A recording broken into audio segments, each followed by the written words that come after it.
memang itu yang setiap hari kita lakukan Habib.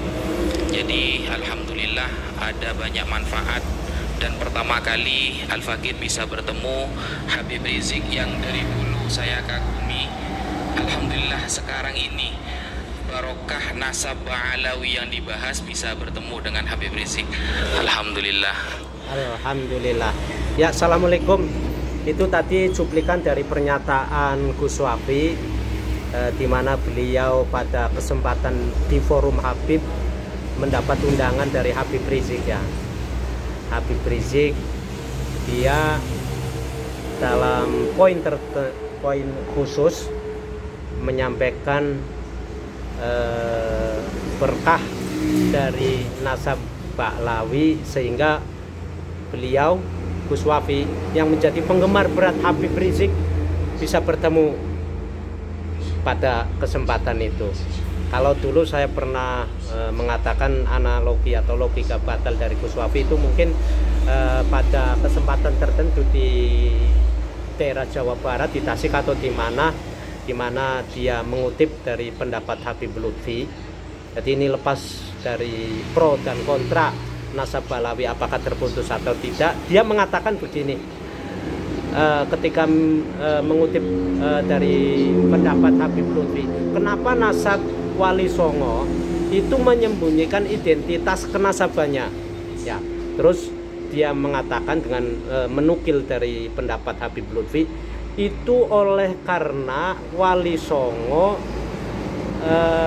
takut atau khawatir nasabnya diketahui di Belanda, makanya dikejar-kejar. Oleh karena itu Duriya Wali Songo itu menyembunyikan identitas Duriyahnya, sementara dari Habib atau jalur Ba'alawi tidak. Pertanyaannya kan gitu, atau iskalnya kan gitu, sama-sama Duriya Wali Songo. Pertanyaannya, kenapa dari jalur Ba'alawi atau Habib itu tidak menyembunyikan, tidak dikejar-kejar Belanda, sementara Wali Songo itu dikejar-kejar. Itu yang saya pertanyakan pada kesempatan dia ceramah di Tasikmalaya atau di daerah Jawa Barat. Itu begitu. Jadi logikanya batal atas pernyataan itu.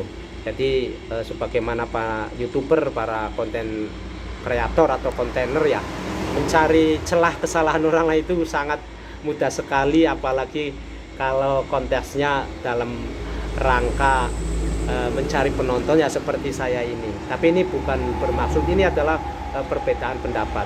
Kenapa saya panggil beliau ya, karena Gus Wafi itu alim, sementara saya hanya seorang kontainer bikin konten.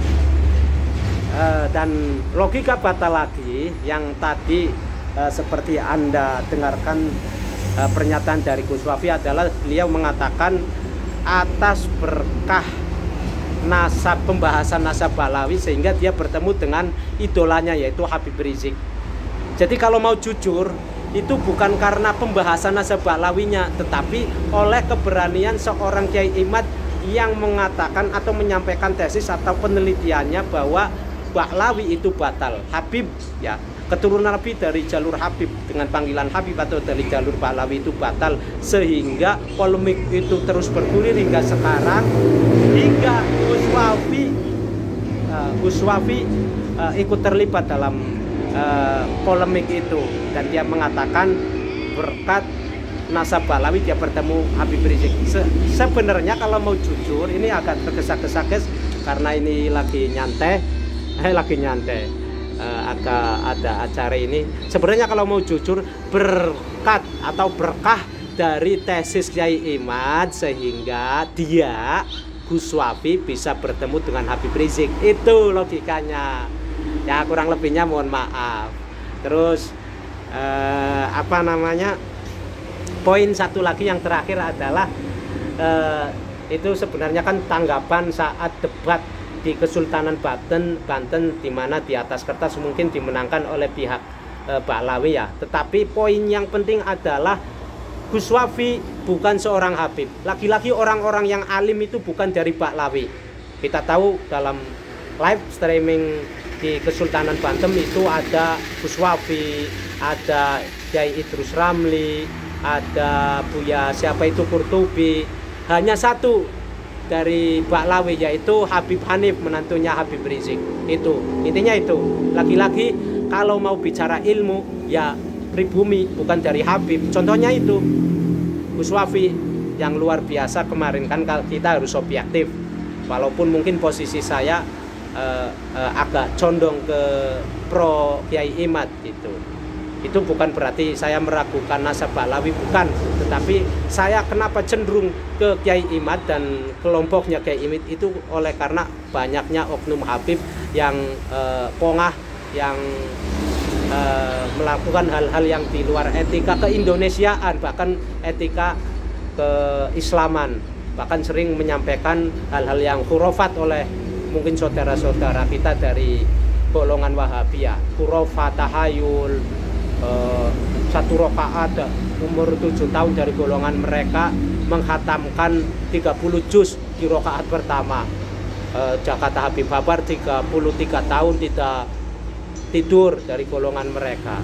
Dan banyak sekali hal-hal yang mungkin tidak masuk akal disampaikan oleh golongan-golongan Duriah dari jalur Baklawi. Itu saja. Mohon maaf kalau ada kekeliruan, ini lagi nongkrong ini teman saya. Assalamualaikum warahmatullahi wabarakatuh. Kalau tak bermanfaat jangan like ya guys. Nyantai.